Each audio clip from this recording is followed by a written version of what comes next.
First reading, a reading from the book of Prophet Joel, chapter 1, verses 13 to 15, and chapter 2, verses 1 to 2. Priest, put on sackcloth and lament, you ministers of the altar. Wail, come here, lie in sackcloth all night long, you ministers of my God, for the temple of your God has been deprived of cereal offering and libation. Order a fast, proclaim a solemn assembly. You elders, summon everybody in the country to the temple of Yahweh your God. Cry out to Yahweh. Alas for the day of Yahweh is near, coming as distraction from Sadai.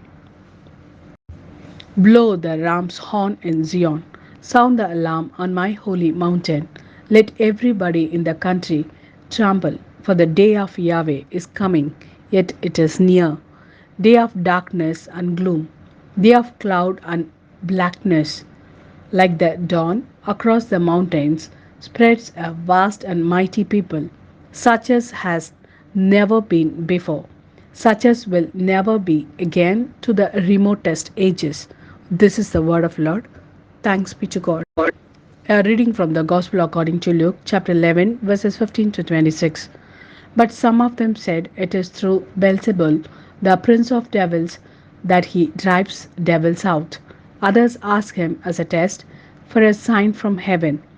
But knowing what they were thinking, he said to them, any kingdom which is divided against itself is heading for ruin, and houses collapses against house.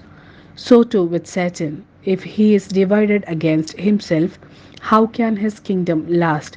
Since you claim that it is through Beelzebul that I drive devils out. Now, if it is through Beelzebul that I drive devils out, through whom do your own sons drive them out? They shall be your judges then. But if it is through the finger of God that I drive devils out, then the kingdom of God has indeed caught your unawares. So long as strong man fully armed guards his own house, his goods are undisturbed. But when someone stronger than himself attacks and defeats him, the stronger man takes away all the weapons he relied on and shares out his spoil. Anyone who is not with me is against me, and anyone who does not gather in with me throws away. When an unclean spirit goes out of someone, it wanders through waterless country looking for a place to rest. And not finding one, it says, I will go back to the home I came from. But on arrival, finding it swept and tidied, it then goes off and brings seven other spirits more wicked than itself, and they go in and set up house there. And so that person ends up worse off than before.